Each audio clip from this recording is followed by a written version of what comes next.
Hi,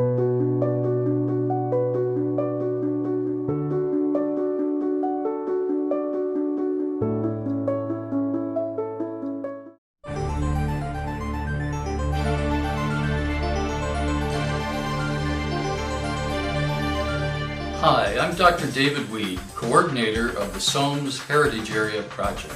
The 17th century was a remarkable time in American history. Here in New England, it saw the transformation of the land from indigenous control to domination by the English colonists who first arrived in 1620. Join us for one of those presentations today. For more information, go online to www.sowamsheritagearea.org.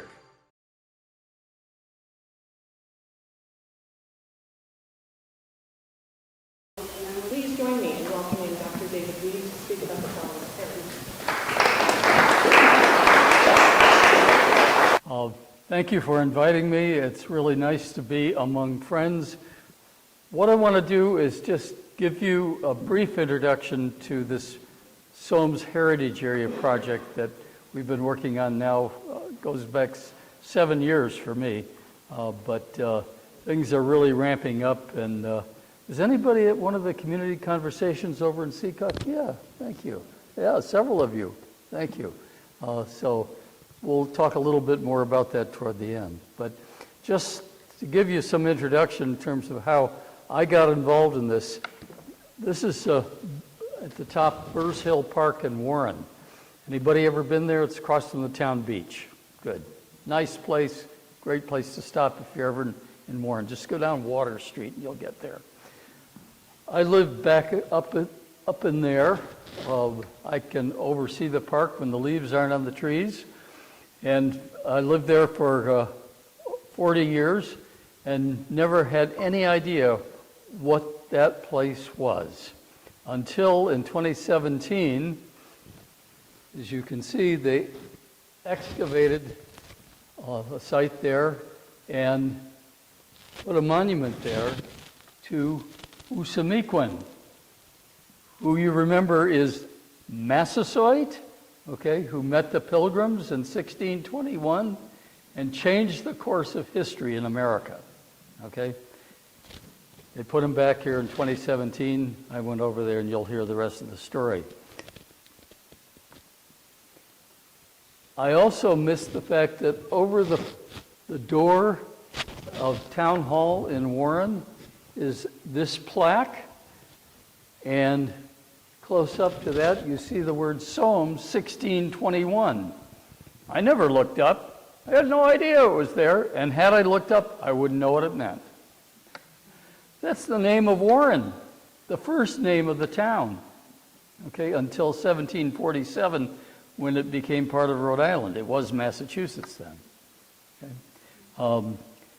And furthermore, I learned that Sowams is the name of Usamequin's settlement, his home.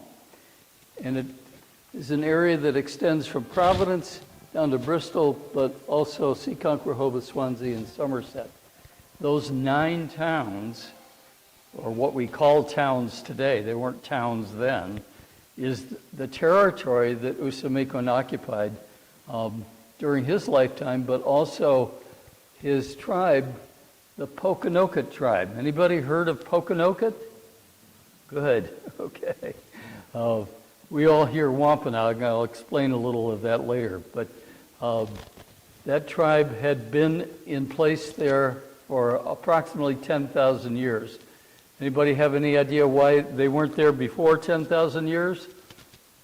What was here 12,000 years ago? Ice. A mile high thick of ice. So we know there are no people here. Okay. But that ice began to recede. People moved into the area. And this became a very important place because the Massasoit, Usamequin, this is the statue in Plymouth. You go to Plymouth and you see the statue of the Massasoit, Usamequin, and you think, well, he must have lived here, right? He met the Pilgrims, he was probably living right there. No, he lived in Warren, okay, 40 miles away. And he walked with 60 of his warriors to meet the Pilgrims, the English separatists who had landed there in December of 1620, in order to strike a treaty with them, a very important treaty. He came from this area we call Sowams. There's several maps, but he was the leader of over 60 tribes and clans and sub-tribes all over southeastern Massachusetts, that whole yellow area, including both the Vineyard and Nantucket, but not the Cape, notice, okay? That was his territory in terms of leadership. Now we think, oh, he must have been in charge. That's not how leadership works among native tribes. He had to convince people and sway them and lead them. And some of them were not happy with the idea of aligning with the English who had just landed there. But he felt that he needed to do that because though people had lived successfully here for years until ships starting arriving in the 1500s, mostly for fishing and trade, but nobody came to stay until the English separatists came with women and children. That was new. They had done lots of trading there and lived successfully all that time until 1616, the Great Dying. We went through a pandemic a few years ago. Remember that? We had less than 1% of our population who passed away because of that. The plague that affected the Pilgrims, the Pokanoket, and all the tribes in the southeastern area killed up to 90% of them. Imagine if 90% of America had died 5 years ago, okay? That's how bad it was. So the Massasoit knew that he had problems, both defending himself against the Narragansetts who wanted to move into the area, but just for survival altogether. So what he did was meet with them in March of 1621, and he struck a treaty with them.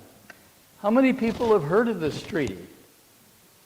Okay, a few of you, probably because you've done some research lately.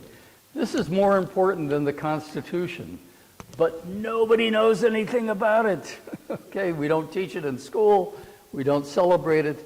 It's the most important document, 6 points, basically a non-aggression treaty over that time. The only time the federal government has ever acknowledged it is in creating that coin. That's a dollar coin. Anybody collect coins? You know about the Sacagawea dollar coin?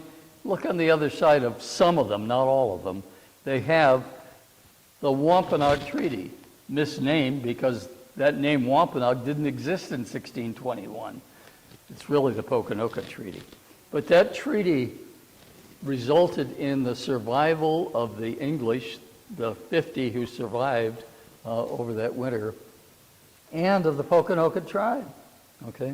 Had that treaty not been in place, either the tribe would have sent the English back to England, no problem, easy to do it, or the Narragansetts would have moved in.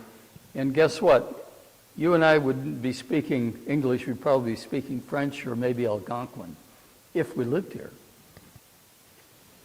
Ed Winslow. Anybody remember Ed? A great guy. He was basically the Secretary of State for the Pilgrims. Loved meeting other people, was a very level-headed, fair-minded guy. And he said, look, we just had this treaty in March. Let's go check out this tribe that we hear about in Sowams. So they walked 42 miles with John Hamden and met with the Massasoit in his home in Warren. We celebrated the 400th anniversary 2 years ago. When was that? 1621. And there I am present, and there's one of Winslow's descendants, Ruth Major, who's presenting a copper chain necklace to the current Sagamore, the inheritor, if you will, of Osamequin's lineage, and presenting him with a copper chain necklace. That copper chain necklace was given to Osamequin by Ed Winslow in 1620, in July of 1621, as a sign that if we see this necklace, we know the message is from you. So Usamequin could send his runners to Plymouth with the necklace, and the English would know that this was the real deal. Okay, they found that necklace, in that, if you see in the picture there, in one of the graves in Burrs Hill. Okay, and the Heffenreffer Museum had it, and I believe it had been returned to the tribes and is now reburied there, along with 600 items in the graves that were returned there, because Charles Carr, the town librarian, decided to dig up 42 graves in 1917. A little bit more on that. The area that we call Sowams obviously didn't have the buildings and roads that we have today, but it was very much a cleared space. And that clearing took place in order to permit planting of corn, but not grazing of animals. When the English got there, what did they think? Great place for animals. Okay, well, let's get some of this. Okay, so the land grab began. Okay, not long, 1636, 15 years after this first meeting, another guy by the name of Roger Williams had come over in 1630 from England, spent time in Plymouth, and got to know Usamequin in Plymouth. Then he ends up in Salem. People didn't like some of his ideas, okay? So they were about to ship him back to England when he left and walked over 60 miles from Salem down to meet his friend Usamequin in Warren in the middle of one of the worst winters in January of 1636. He managed to survive somehow, but probably had triple pneumonia.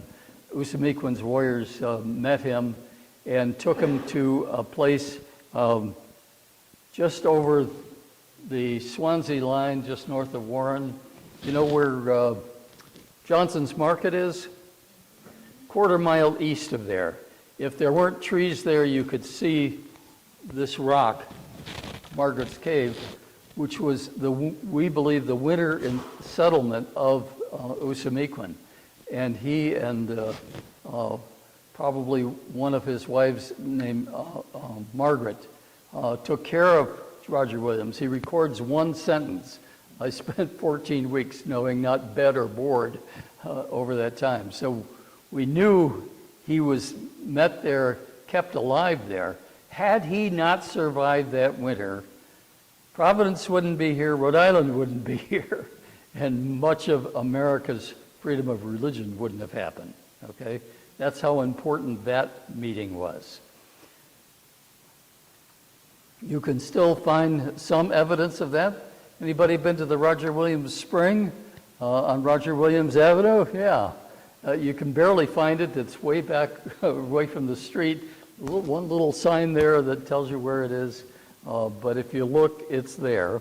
That's where Roger landed at first when Usamequin said, "Hey, I got a great place for you. Why don't you set up there?" He does. He starts building his farm, raising his corn, and Ed Winslow shows up in June and says, "Sorry, you're on Plymouth territory. You got to leave."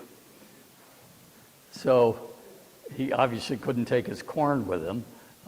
He gets in a boat, goes across the Seekonk River, and is greeted by Canonicus from the Narragansetts, and what cheer, Netop, all of that, and then sets up his village here on the Moshastic River, and that's the location that you can find the Roger Williams Memorial today, and a great little visitor center. If you happen to stop there, please do. You can see the whole thing in 20 minutes, okay? It's not big. They give you the whole story, and there's plenty of free parking there, okay? So next time you're in town, check it out. I also point out the Weybosset Bridge at the bottom of College Hill. That's the 8th bridge. That's not the original from 1600s. But the first bridge, Roger Williams was the toll taker there. That's how he earned some of his income, okay? And that crossing point has been in place for 10,000 years because it's the one place you can wade across the river and get from West Bay to East Bay and back without having to use a wetu a canoe.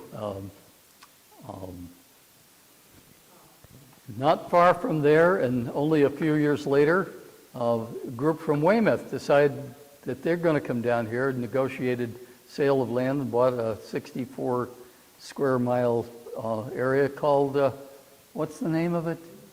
Rehoboth, right? Yeah, there you go. Okay, that purchase 1643, which is celebrated in the Newman Church. If you look above the entrance there, 1643, and you look across the street, you'll find graves from that area. I think the oldest grave in Rhode Island, unless somebody knows of something older, 1652, William Carpenter. Okay, so this was your town until the 19th century when they began to split it up, first into Seekonk, and then Seekonk split into East Providence.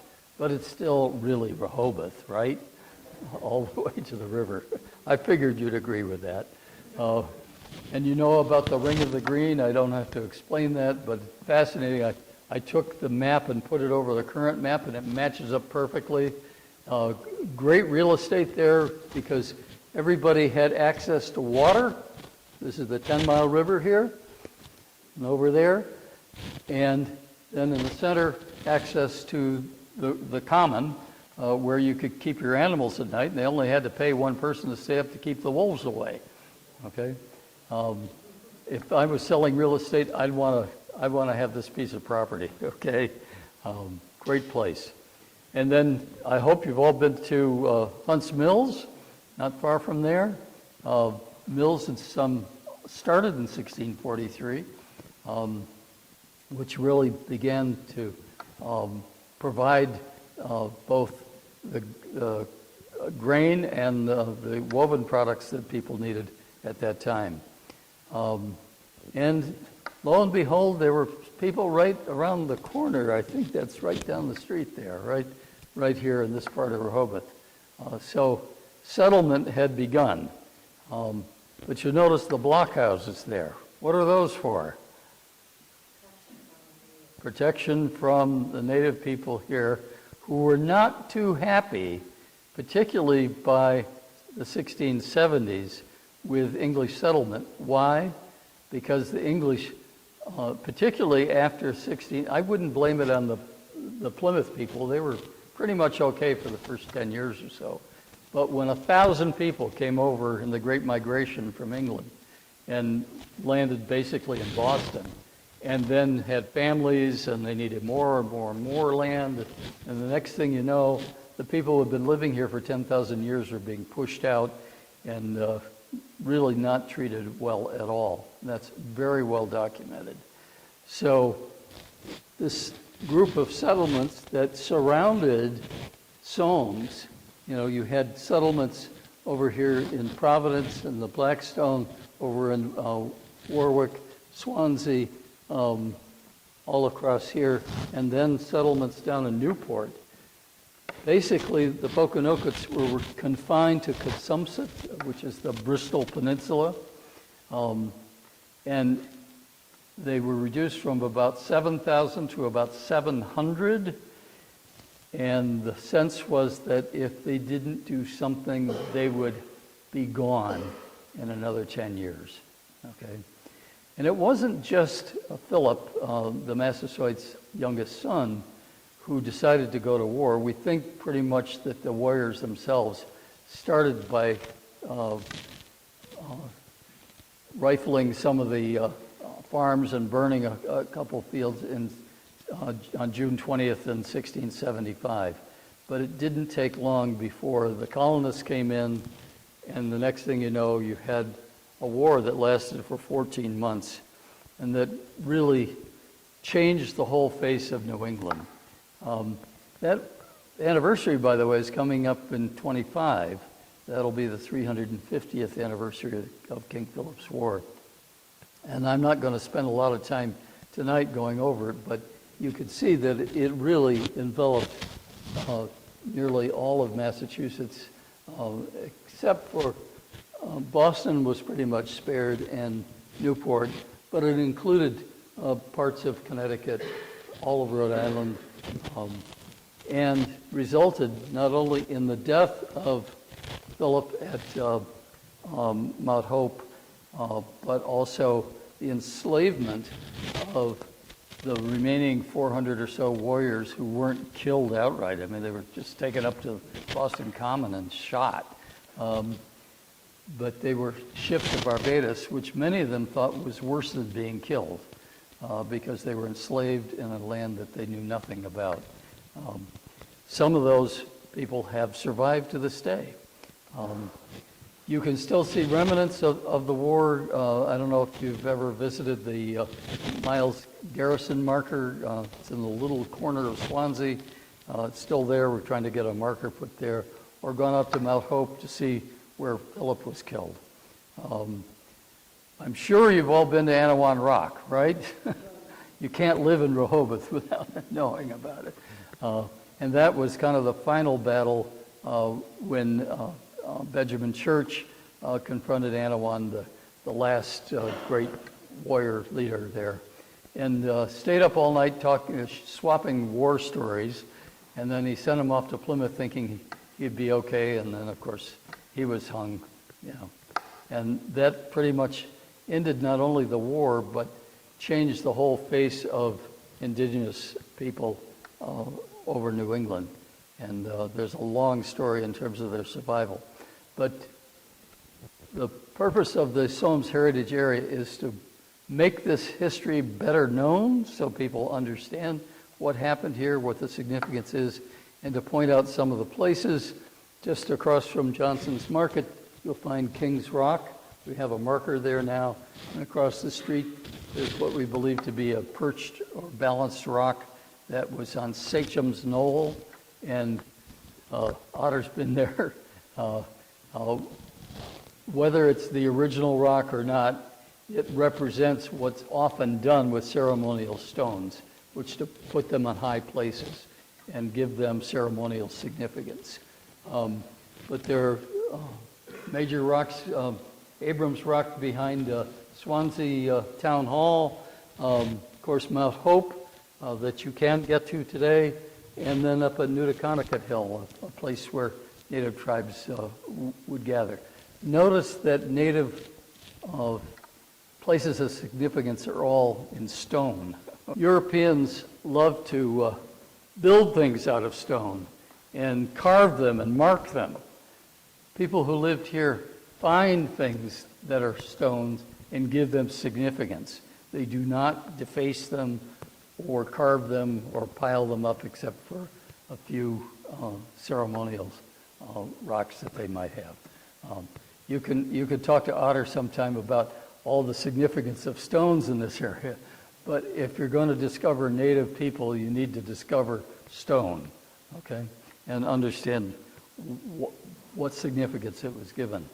Well, obviously, the final stone here is the memorial that was placed at Burrs Hill in 2017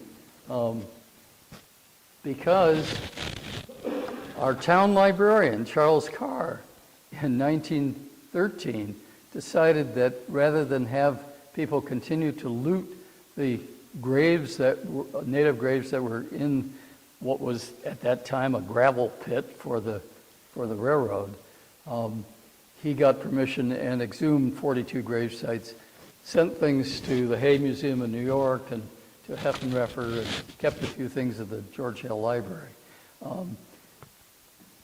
That was what you did in 1913, okay? In 1990, we passed the Gravesite Reclamation Act, the National Act, saying, no, those things belong to the tribes and must be returned to them.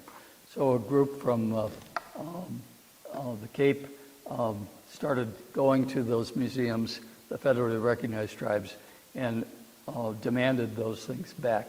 They collected over 600 items, and then in a ceremony in May 2017, reburied them in a crypt that the town of Warren donated to them, and they had a celebration there.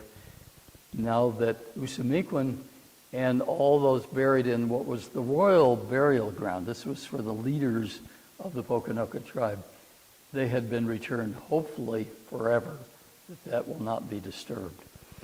So that's how I found out about it. I've since gotten to know the Pokanoket tribe. Their leaders live in Barrington, so it's easy to find them, but over 300 of their members live all over the region. Remember, they were driven out of this area, and what's it like to buy property these days if you don't have a lot of money? You know, they'd love to move back here, but can't afford it, you know. And they still hold ceremonies at Mount Hope, and we can talk a little bit about that. This gathering took place, last August, I believe it was, right over here at the field. And is anybody there?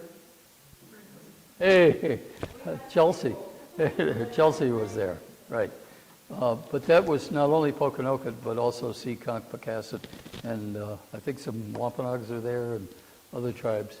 But, you know, the old story, you know, where are the Native Americans?